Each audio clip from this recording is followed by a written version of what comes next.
Hi everyone, my name is Rachit. I'm a youth associate with the Chicago Artist Relief Fund, and I'm joined here today with Miss Jenny Lam, and we're going to be getting some insights into her perspective regarding the current pandemic situation on the Chicago artist community and on herself.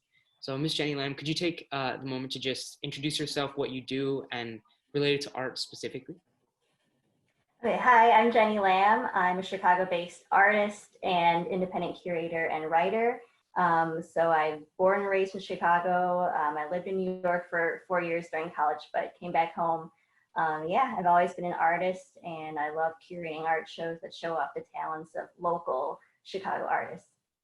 That's amazing. Thank you. All right. So, first question is, how did you discover your passion for art and what you do? I always say that I was born an artist. So I've always been drawing. I was always into cartoons. I grew up on 90s cartoons and watching tons of animated movies. So I always loved art in that sense. And I didn't get into curating until college. I hadn't even heard of the word curating until then. I had no idea what that was, but I joined a club that was a student run art gallery and I fell in love with it. I fell in love with just putting on events that show off other artists as well, so I don't put myself into the shows that I curate. And when I moved back home to Chicago, I decided to put on art shows that I curate independently. So I do that all over the city, all sorts of mediums, and all sorts of artists. So I just wanted to ask you, throughout your journey as an artist and as a curator, who is somebody that has either supported you or inspired you? I would say Robin Rios.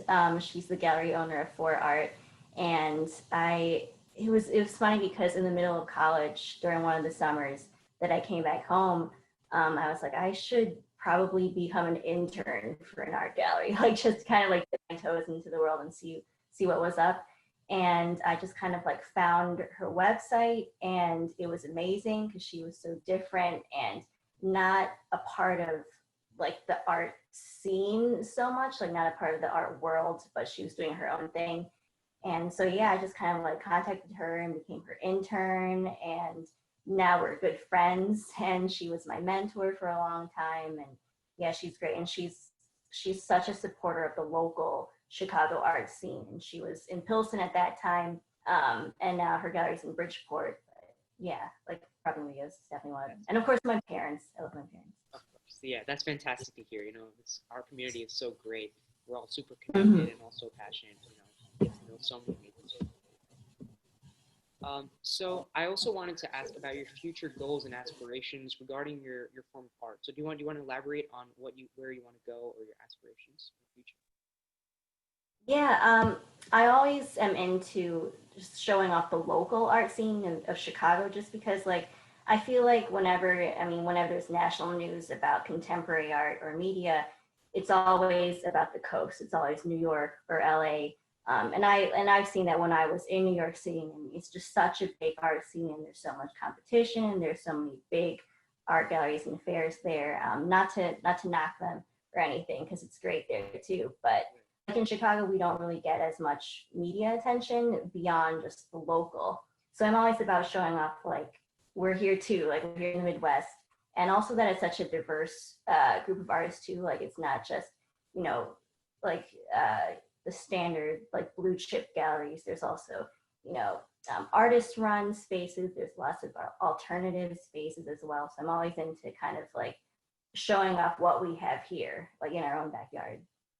That's fantastic. And I think our next question is perfect for you since you are very passionate about the art scene in Chicago. I was just wondering, why do you think art is such an important part of the culture in Chicago? And why do you think it's so important to showcase it to the rest of the world? It's funny because it's art has always been such a part of my life, having been a lifelong artist. So it's for me, it's kind of like a no-brainer. Like, oh, like art is important. It is important to the world. I think that during this pandemic, especially with everyone kind of like locked down and feeling, people might feel disconnected with one another, but art has been, especially for me, it's been a way to connect with other people, whether it's looking at art um, online and connecting with people that way, or even just ways that we find comfort in these times, whether it's reading books or binge watching our favorite TV shows and or going, virtually visiting galleries and museums. Art provides comfort and it provides kind of an alternative narrative that we can see that there's hope and there's optimism at the end at the end of the tunnel. So. Yes, that is very true. And now that we're talking about COVID-19, I just wanted to gain some perspective on how you have been dealing with the current pandemic situation. So what are some challenges you faced or even realizations you've made during this COVID-19 pandemic? And how do you think that will translate to your future life, hopefully, once this all calms down? Yeah, I mean, as an artist, not as an artist, so much of what we do is kind of in isolation. Like we always kind of like stay home, and it's kind of in that sense as well. But as a curator, it's hard because so much of what I do is social, and especially for my shows, I like making art really interactive and bringing people together. I love packing spaces filled with people, and that's definitely not something I can do now. So one of the things that I did before the pandemic hit was I was in the middle of curating an art show called Slasian, showing off local Asian American artists here in Chicago.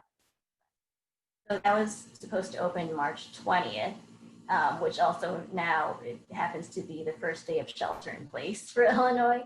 But yeah, so like all that was set to go, but then like as March was kind of rolling along, I was like, oh my God, this is not gonna, like, this is scary. This is not gonna happen. I'm gonna postpone it. So I postponed the physical show and moved it all online. So now it can be viewed virtually. So that was kind of like my main challenge, at least in the beginning of the pandemic, was translating a physical show. And there were 39 artists. So it's 39 local Asian American artists, and putting that online.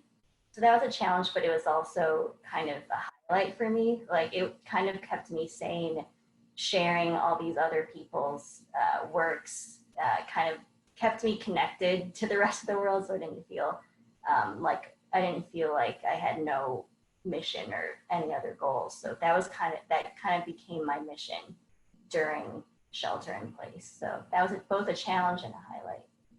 Yeah, I definitely see that. That's amazing. And how do you think we, the Chicago Artist Relief Fund, can help artists such as yourself or artists you work with going forward during this crisis? Well, first of all, thank you for even existing like as a local artist relief fund.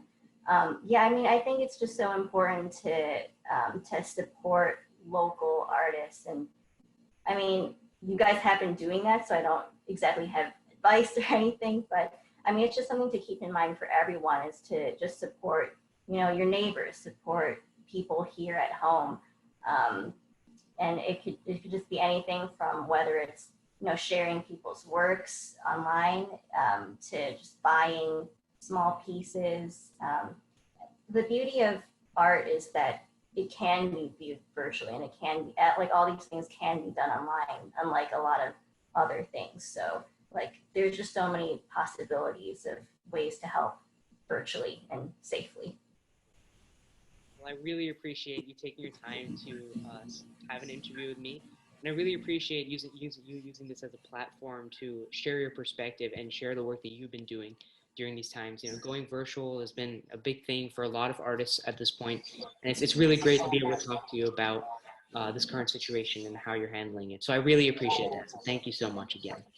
Thank you. I appreciate it.